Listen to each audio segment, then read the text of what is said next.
Сайн байцгаана уу, хуульч хүн бэлэг байна. Нэг юм тайлбарлахгүй болохгүй учраас энэ бичлэгийг хийж байна. За Монгол улс энэ жил улсын их хурлын сонгуультай.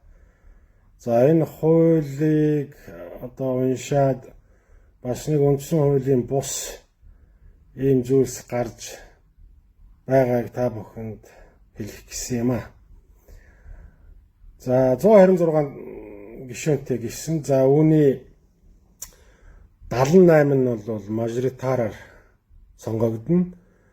За үүнийхээ тэднийгээ бол томсгосон тойргоор 3 аймгийг нийлүүлээд ч юм уу томсгосон тойргоор хийнэ гэж байна. За энэ бол зөв. Мэдээж цаашдаа бүсчилсэн хөгжлийн тухай ярих, эдийн засгийн хөгжил, тулгуур асуудлууд шийдэгдэнэ гэдэг нь бол зөв. Гэхдээ сонгуульд хэн ялах вэ гэдэг асуудал дээр сонгуулийн хуулийг хийхдээ сонгуулийн хуулийн энэ тойргийг тогтоолоор шийдэж гаргахдаа энэ асуудлууд нэлээд гарах нэ. Тухайлбал 16 хоногт сонгуулийн сурталчилгаа хийн. 3 аймгийн нутгийг хамарсан маш том газар нутагтай. За тэгээд 16 хоногт тэр хүмүүс сурталчилгаагаа хийхэд зөвхөн бие даасан дэд үтцтэй сум болгон дээр намын хороодтай их хэмжээний мөнгө зарцуулж чадах олон нам гишүүнтэй нам болвол энэ сурталчилгааг хийх боломж өгсөн. Харин жижиг намууд болон бие даа нэр дэвшигчд бол энэ 40-50 сумаар 3 аймгийн том газар нутагт бол яагаад ч хурц сурталчилгаагаа хийж чадахгүй. Өөр орнуудад бол томсгосон тойрог гинүү мажоритарыг хийж яхад нэр дэвшиж байгаа улсуудыг бүгдэнд нэг формат өгөөд тэр форматын дагуу ингээд сэтгүүл дээр бүгднийг нэг болгоод тэгээд шуудангаар эсвэл нэгдсэн журмаар айл болгонд нь тараах ажлыг зохион байгуул. Манад бол ухуулагч гэдэг хүн тэр айлд авчиж сонин тараадаг. Сонин сэтгүүлийг тараадаг. Илэр жижиг намууд жижиг баг дэд үтцтэй багадгүй дэд үтцгүй бие даа нэр дэвшигч бол энд сонгогдох хэрхэн шууд үндсэн хуулийн зөрчил үүсэж байна гэж хэлж болохоор. За миний хувьд бол энэ нэг дэд үтцтэй нэг шугамаар энэ сурталчилгааг нь явуулаач. Үнэтэй мөнгөтэй хүмүүс нь үнэтэй сэтгүүл гаргаа тэр нь формат нь дизайнер нь их гоё мундаг ийм ярилцлагуутай гой зурагнуудтай ийм сэтгүүл тараадаг. Тэгээд ухуулагч нь өөрөө очиод тэрнийгээ тайлбарладаг. Харин нөгөө бие даа нэр дэвшиж байгаа юм уу жижиг намууд нь шудраг асыг тогтоох гээд нийгэмд оролцох гээд явж байдаг. Тэр хүмүүст бол тийм боломж байдгүй гэдгийг маш олон удаа ярьсан, хэлэх ёстой хүмүүс шийдвэр гаргагч нарт хэлсэн. Харамсалтай нь энийг ерөөсөө авахгүй байна. Миний бодлоор бол форматын нэгтгээд бие даа нэр дэвшигч гүнбэлэг гэдэг юм уу өөр аль намаас нэр дэвшигч байдгийг тэр хүмүүс нь бүгдээрээ нэг форматтай нэг хэмжээний зураг тавиад мөрийн хөтөлбөрүүдийнх нь юмнуудыг нь тайлбарлаад намтар түүхийн тавиад нэгтгэхэд ингээд авчиж өгөх.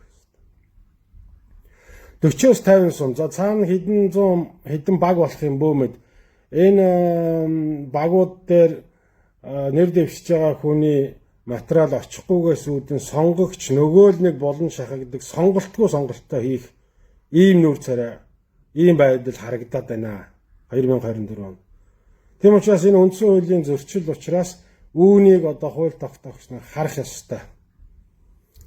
За мэдээж хэлж ярьсан энэ хүмүүс мэдж байгаа боловч энэ сонирхолгүй байгаа энэ хэсэг иргэдийн сонголтыг боломж шахдаг энэ хэсэг бүлэг улс төрийн энэ бүлэглэл бол өөрсдөө цаашид үргэлжлүүлэн ирэх мэдлээ хэрэгжүүлэх ийм сонирхолтой байгаа.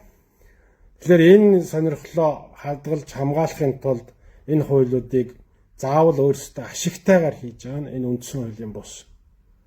За англи хэлтнүүдийн оронд бол энийг үндсэн хуулийн эрх зүйч ёсны буюу rule of law гэдэг бол энэ энийг хуулийг ашиглан дарангууллаа тогтоох, хэсэг бүлгийн ашиг сонирхлыг тогтоох гэдгийг rule by law гэдэг. Rule by law.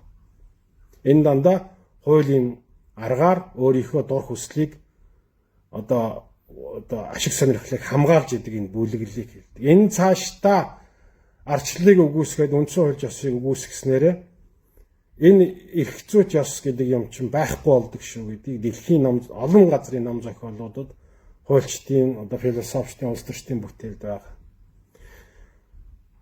Зорилго нь зөв харагдаж байгаа юм тийм үү?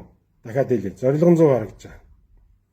Эдийн засаг нийгмийн тулгуур асуудлуудын хувьд бүсчилж 2-3 аймгийг сонгуулийн нэг тойрог болгож байгаа нь зөв.